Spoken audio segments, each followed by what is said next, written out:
What's going on, conquistadors? It is Scotty the Chunky Spaniard. Welcome back to Round Like Me, and you've been asking for it, so here it is. This is the update on Talking About Tattoos. This is like Talking About Tattoos revisited, okay? The second coming. Talk About Tattoos,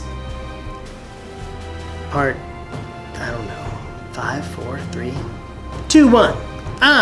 But I am back to talk about what has been going on. So, over the past year, since I came out with the Talking About Tattoos videos, there's been some progress on the sleeve. And Greg, my tattoo artist that I mentioned before, liquidfetishtattoo.com, and he and I were kind of plotting and not plotting, it sounds so dark and evil when you say plotting, but he and I were discussing like what would be best, the best next step. And so as I think in the last year I had Batman and the Flash, but over the past year we have updated the right arm, and in the past 3 weeks things have been moving even faster because Greg says we're in the home stretch and he's really motivated to get this sleeve going. So I'm going to try and, as we talk, I'll throw in pictures so you can see clearer, but I'll also try and show you in the video of what's been going on. So if you're new to the channel and you have no idea what I'm talking about, you can go back and check the other Talking About Tattoos videos out. But this whole tattoo, I don't know, craze for myself, I don't know, addiction, I guess you would call it, truly, started when I got stars underneath my arms to represent my grandparents. And it just kind of blossomed from there. I got Lucy's tattoo, her little handprint from when she was born, super early on my wrist. Then I was like, okay, I've got Lucy, so I need to represent my son at the time, my only son at the time, Butters. And then it just kept on growing and growing, and surprise, we had Mini Hulk. And then that's what sparked the idea for the superhero. I have Superman on my chest and the suit breaking through a wall. It's also on my Instagram, so if you haven't followed my Instagram, you'd see some of these as well. Go follow the Instagram, because that's Satan's. Wow. Because that sentence didn't make sense at all. Sentence didn't make sense. That's a lot of senses. But now we have decided to continue on with the superhero theme, which is something I always wanted to do anyway. So we had the Hulk on the shoulder for Mini Hulk. I'm trying to position this just right. We added Batman. We added the Flash. And then we went for Spider-Man, something that I've grew up loving and a superhero that has always been near and dear to my heart. And I'm not in favor of any particular movie when it comes to Spider-Man. I did like Andrew Garfield, which I know is not a very popular opinion. But I did like Andrew Garfield as Spider-Man. He kind of reminded me of the Spider-Man from the cartoons when I was growing up.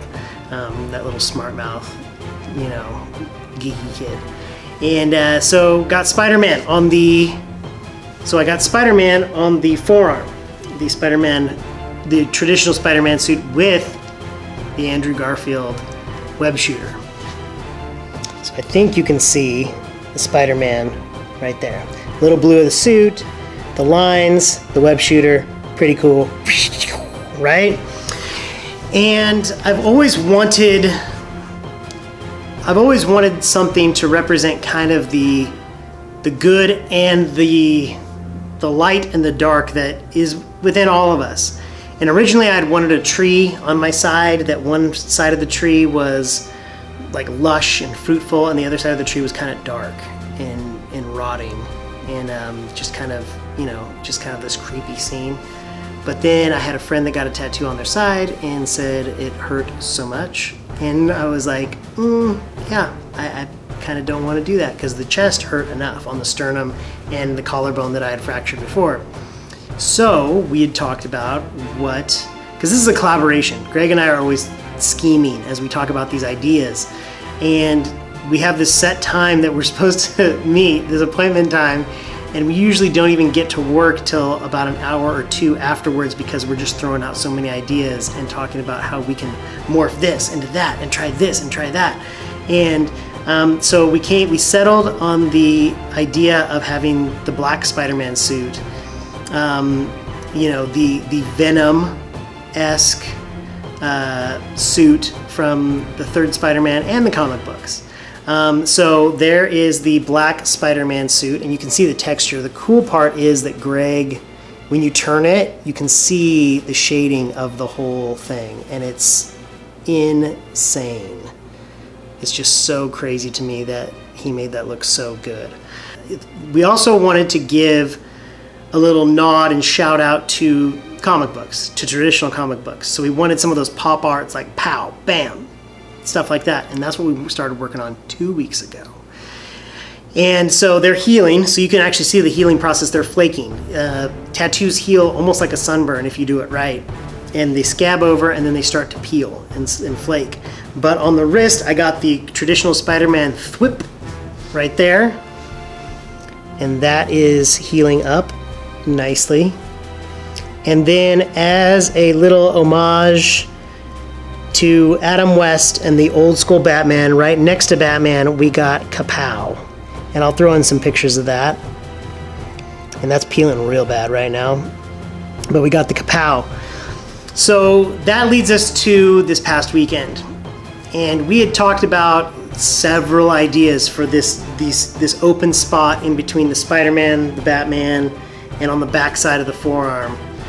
And we had thrown out possibly like Aquaman's trident. I had wanted to get Hawkman in there because he's always been one of my favorite superheroes. I'd thrown out the idea of Wonder Woman's shield kind of being lodged into the wall because we have this cracking effect going on all over the chest. There's the wall, and the Batman. Oh, I totally forgot. Before we did the thwip and the kapow, we decided to transform one of the stars from my grandparents and leave the star intact for the original meaning of the tattoo, but we decided to turn it into Captain America's shield. And you can see close up that it's kind of also lodged into a wall and breaking through. We haven't finished the shading yet, but we turned the star into Captain America's shield and threw some shading that wasn't there behind the Hulk and extended his leg a little bit. So there's purple, and we extended a little bit of his leg right there. And we're going to throw a cool scene behind that. I'll reveal that one in another month or two once we get there. But there's a spot, they call the elbow the ditch.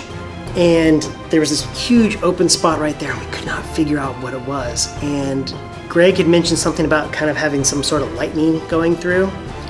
And then it brought me to one of my other favorite superheroes of all time, Thor.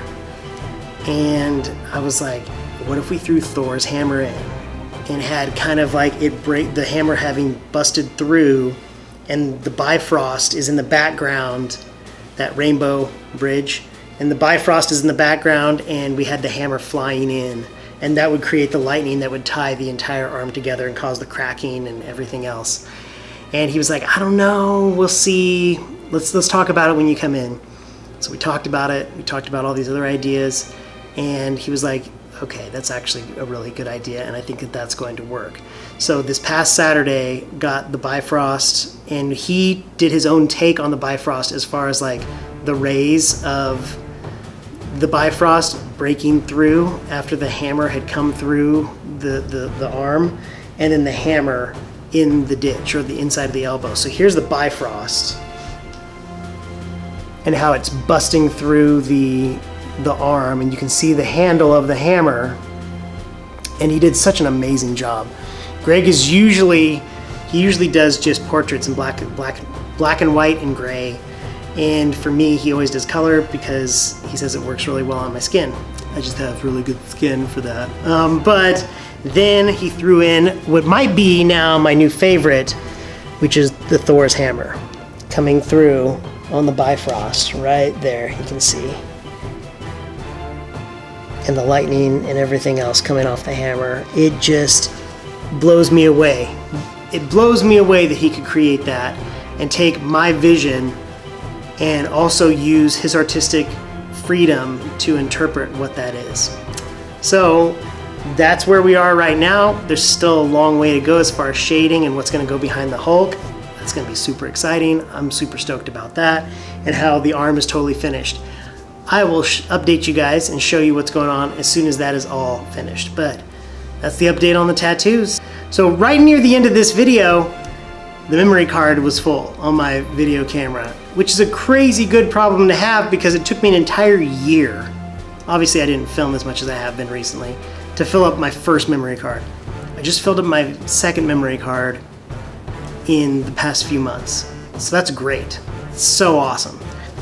Thank you for watching Conquistadors. I always flub up on that, but thank you for watching. Remember to be a better person tomorrow than you were today, and I'll see you next time on Round Like Me. Take care, and remember to be a good people. Bye.